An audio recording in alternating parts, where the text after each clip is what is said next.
Hello everyone, this is my review of the Jones soda. This soda here is cream soda.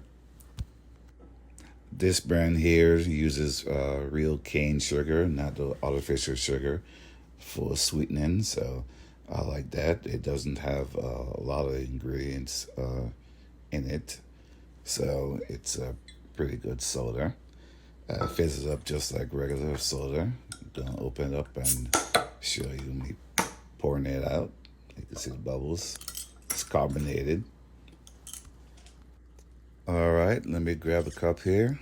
Got some ice in there too. And as I pour, you can see it fizzes up.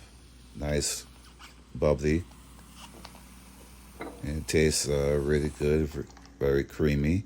So I do like this soda, and I hope that this review helps.